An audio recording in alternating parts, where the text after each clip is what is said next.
Mažuranić, friend Stjepan Radić, prijatelj Marulić, kao Buraz Ante Starčević.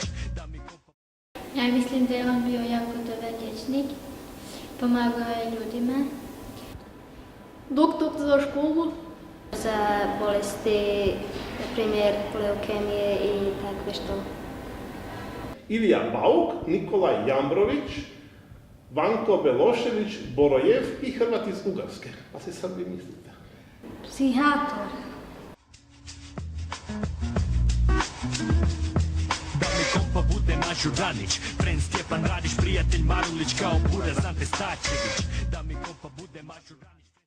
Doktor Ivan Novak je riječi od Mađarske, koja je bila vladar Međimurja puno godina, a htio je da se Međimurje ozdravi, to je vrati matici zemlje Hrvatske. Novak je rođen u Macincu i istaknuta povijesna osoba, ima velike zasluge za oslobođenje Međimurja nakon Prvog svjetskog rata i naravno da onda stanovnici Macinca se mogu pohvaliti da je istaknuta osoba, važna povijesna ličnost rođena u Macincu. Budući da je rodom iz Macinca, svakako jedan od najpoznatijih stanovnika rodom iz ovog prostora. Volio je Hrvatsku, nisu mu čak ni dali da ide u školu u Međimurju, jer je bio već kao mali opasan za Mađare, pa je školu išao u Varaždin, Bjelovar, Zagreb. Čudo studirao je u Budimpešti gdje kao nije smio, ali je nastavio školovanje i u Pragu, u Zagrebu i doktorirao je na kraju u Budimpešti i postao pravnik. Nalazimo se pred ormarom, metalnim ormarom u kojem čuvamo ostavštinu doktora Ivana Novaka. Ostavština se nalazi u svojim originalnim omotima kako je došla do nas. Ovo ti pišem, dragi sinko, nekoliko par reči, ali ti ne bude po voli, ali ne niti nam bilo koje pismo povoditi. Jako je teški rukopis, evo, ali ovo je original rukopis Novakovog oca. Ovo je knjižica kojem je on pisao što je sve pročitao. Ovo je popis knjiga, 400 knjiga, kojima je zadnji datum, znači u Zagrebu, u Tuškancu, 29. kolovoza 1903. godine. 440 knjiga je pročitao. Ovo su knjige koje je Novak napisao, znači Samoodređenje naroda i Mađari, 1918. godina, pred oslobođenje Međimurja. A prije toga napravio je Istinu o Međimurju iz 1907. godine. On je bio i prijatelj ondašnjim piscima. Ovo je pismo Antuna Gustava Matoša Novaku. Imamo i pismo Zagorke, gdje se zahvaljuje Novaku na donaciji kod izlaženja knjige publikacije. Doktor Ivan Novak sa svojom suprugom doktoricom Milanom Novak Rađanom Gavranović. To je, pretpostavljamo da je to sa vjenčanja i gospođa nosi omračnu vjenčanicu. Dvije velike fotografije koje imaju bračni parovi iznad kreveta. To nisu takve fotografije, to su ovakvi veliki okviri, teški, sa rezbarenim, ne znamo čega, svetim okvirom koji sad već ako toliko godina počeo pucati. Pisma raznih studenata, obitelji da se pomogne im. Novak onda ih potporira kao mecena, kao donator. Evo, tu su dopisi razni, pisma, podsjetnici. Ova pločica je original sa ulaznih vratiju Novakovoga ureda, znači odvjetništva i javnog bilježništva. Prije nego što je dolaze na dužnost povjerenika Međimurja u sklopu Narodnog vijeća SAS, izdaje jedan proglas Međimurcima gdje zapravo Međimurci upozorava koliko su nekakve svoje običaje promijenili, mađarizirali. 300 godina Međimurje je bilo pod vlašću Mađara koji su htjeli pomađariti Međimurje. Oni su inzistirali da Međimurci prihvate i običaje, i kulturu, i jezik. Međimurci su to dogledali kak mazge, pa se nisu dali. Možemo li doktora Ivana Novaka nazvati hrvatskim velikanom i zašto? Pa mi ga možemo, evo za nas je svakako.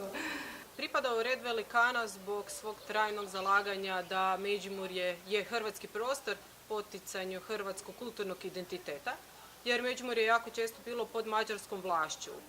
Pa ne znam da li bih o Ivanu Novaku govorio kao velikanu, možda međimurskom velikanu, jer je u povijesti Međimurja imao istaknutu i važnu ulogu u razdoblju krajem Prvog svjetskog rata i neposredno nakon Prvog svjetskog rata. Tu je imao važnu ulogu u vojnom oslobođenju Međimurja od mađarske vlasti, on je jedan od organizatora i kasnije je u Čakovcu organizirao veliku narodnu skupštinu na kojoj je donesena rezolucija o odcjepljenju Međimurja od mađarske države. To je kasnije bilo jako važno kad se na mirovnoj konferenciji odlučivalo kojoj će državi pripasti Međimurje, da li Mađarskoj ili Kraljevstvo SHS. Na kraju je donesena odluka da Međimurje pripadne Kraljevstvu SHS, mogli bismo reći Hrvatskoj. Hrvati u Međimurju su postigli ono što su htjeli i tu je veliku zaslugu imao Ivan Novak. Naslov izložbe je preuzet s plakata koji je donio Odbor Narodnog vijeća za Međimurje. Potpisani su dr. Ivan Novak kao predsjednik odbora i Stjepan Vidušić kao tajnik. I tim plakatom se narod obavještava da je Međimurje oslobođeno mađarskog jarma, a taj plakat je znači donešen na Božić 1918. godine, znači dan nakon što je Narodna vojska SHS ušla u Međimurje. Nakon samog završetka Prvog svjetskog rata, kada je povjerenik Međimurja, on je zaslužan da u Međimurje dolaze hrvatski učitelji, da se organizira jedna moderna uprava, pokreće i novine na hrvatskom jeziku.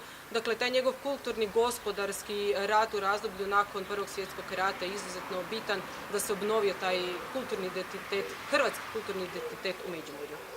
Međutim, pošto se počeo buniti protiv one vlasti za koju je nekad bio, ta vlast mu je oduzela neka prava. I tako su mu onda počeli oduzimati i pravo da brani nekoga i da se bavi svojim poslom, što je očito njega jako pogodilo, stres, on se razbolio i zadnje godine je bio jako bolestan, da bi, evo, 1934. godine i umro. Dakle, kada je Novak umrao, oni su ga pokopali u grobu svoga prijatelja. On je jedno vrijeme zajedno sa svojim prijateljem ležao u istom grobu. Kad je arhitekt Stjepan Planić i kipar Frano Kršnović napravio za ono vrijeme, za grad Čakovec, jedan predivan kiparski umjetnički rad i grobnicu, Novak je premješten u nju. Grobnica je bila specifična, bio je na njoj lav.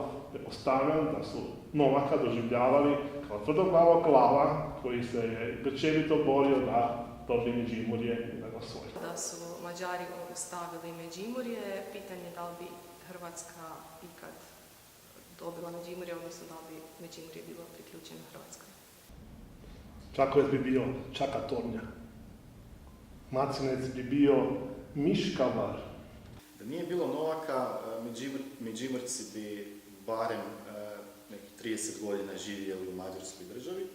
Ne vjerujem da bi nakon toga progovorili mađarskim jezikom, sigurno bi zadržali svoj hrvatski jezik, kao što su to već više od jednog tisućljeća činili.